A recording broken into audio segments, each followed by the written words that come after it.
Hola, mi nombre es John Hamilton y yo soy el pastor de Christ Church aquí en Montevideo. Y la semana pasada empezamos, como muchos, a hacer ese tipo de charla.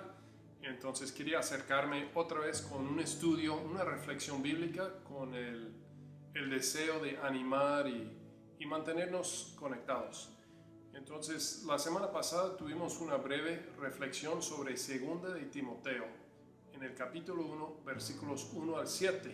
Entonces, les sugiero que vuelvan a escuchar el mensaje y lo pueden buscar por ahí. Y estamos enfocados en el versículo 7, que dice: pues Dios no nos ha dado un espíritu de timidez, sino de poder, de amor y de dominio propio. Y estaba pensando y reflexionando sobre el hecho de que Pablo estaba preso, un tipo de cuarentena, y me llamó la atención ver cómo estaba en capacidad de decir lo que acabo de leer a Timoteo en medio de una crisis, y cómo había practicado hacer presencia estar presente en su momento, en su realidad, practicar, verbalizar su gratitud, cuidar a otros, pensar en su familia, pensar en su legado. Y reflexionando sobre estas cosas pudo mantener la calma y apoyar a otros, que es justamente lo que yo creo que todos nosotros deseamos hacer. Entonces Pablo sigue escribiendo, quería seguir en el mismo capítulo, el versículo 8 dice: así que no te avergüences de dar testimonio de nuestro Señor, ni tampoco de mí, que por su causa soy prisionero. Y me hizo pensar que no debo estar avergonzado, ni cobarde, ni tímido para compartir lo que Dios ha hecho en mi vida, pero a la vez debo buscar compartir mi historia. Es muy fácil compartir la historia de otra persona, pero buscamos y procesamos qué está haciendo Dios en mi vida para poder compartir y qué está sucediendo conmigo. Y la otra parte, no debemos estar avergonzados de Pablo como preso. Tal vez para nosotros una aplicación podría ser: no debemos estar avergonzados pensando en lo que nos parezca que Dios podría estar haciendo en la vida de otra persona, o lo que Dios podría estar no haciendo. Estamos como a veces confundidos. ¿Por qué pasan tantas cosas malas? ¿Por qué hay sufrimiento? Y Pablo está diciendo: mire, piensa en tu historia. Pero va a hablar de eso, de los procesos. Él dice, siguiendo en el versículo 8: al contrario, tú también, con el poder de Dios, debes soportar sufrimientos por el Evangelio. O sea, está diciendo a Timoteo: Dios nos da la capacidad y la gracia para soportar los sufrimientos, sobre todo aquí por el Evangelio, pero yo creo que en la vida también.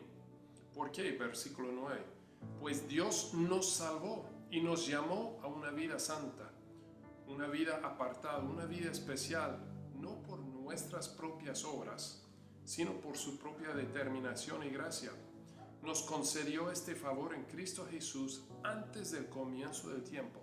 O sea, Dios de alguna manera está en el proceso de nuestras vidas y en las vidas de los demás. Y podemos, dice Pablo, confiar en estos procesos, porque Dios ha tenido un plan que viene desde el principio y va a seguir hasta el final. Y podemos confiar porque esto ha sido revelado por gracia en Cristo Jesús. Versículo 10 dice: y ahora Dios lo ha revelado con la venida de nuestro Salvador, Cristo Jesús, quien destruyó la muerte y sacó a la luz la vida incorruptible y la vida eterna mediante el Evangelio. Entonces, ¿qué está diciendo Pablo? Es que en la vida de Cristo Jesús, Dios ha revelado que sus promesas son más reales que nuestras circunstancias, y que hay un Salvador que es más allá del gobierno, o los médicos, o la ciencia, o las muchas cosas que realmente nos aportan y nos pueden aportar, pero no son nuestro Salvador en términos últimos. Nuestro Salvador, dice Pablo, es Cristo Jesús. Y de este Evangelio Yo, dice Pablo, he sido designado heraldo, apóstol y maestro. Otra vez la confianza que hablamos la semana pasada, basado en su propia experiencia y en las promesas de las Escrituras. Y dice, versículo 12, por ese motivo padezco estos sufrimientos, pero no me avergüenzo, no me da miedo, no soy tímido, porque sé en quién he creído y estoy seguro de que tiene poder para guardar hasta aquel día lo que le he confiado. Mire la confianza, la esperanza de Pablo, y dice que este puede ser nuestra confianza, nuestra esperanza, confiando en Cristo Jesús. Tiene las promesas y tiene el poder. Por eso, versículo 13, con fe y amor en Cristo Jesús, sigue el ejemplo de la sana doctrina que de mí aprendiste. En medio de la crisis, Timoteo, en medio de la incertidumbre, puedes seguir las enseñanzas. Las promesas son reales. El futuro está asegurado por la gracia de Cristo Jesús, en Cristo Jesús.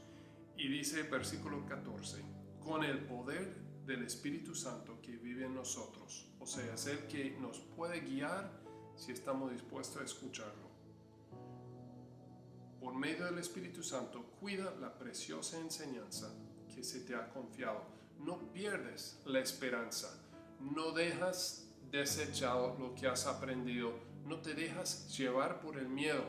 Sigue el ejemplo, practica la presencia de Dios en tu vida. Dios está cerca y si lo escuchas, Él te quiere hablar, nos va a guiar y podemos confiar en Él. Quisiera cerrar con las palabras que leemos siempre y compartimos siempre en Christ Church para terminar las reuniones que vienen de la bendición de Pablo en Romanos 15:13, donde Pablo dice que el Dios de la esperanza los llene de toda alegría y paz a ustedes que creen en Él, para que rebosen de esperanza por el poder del Espíritu Santo.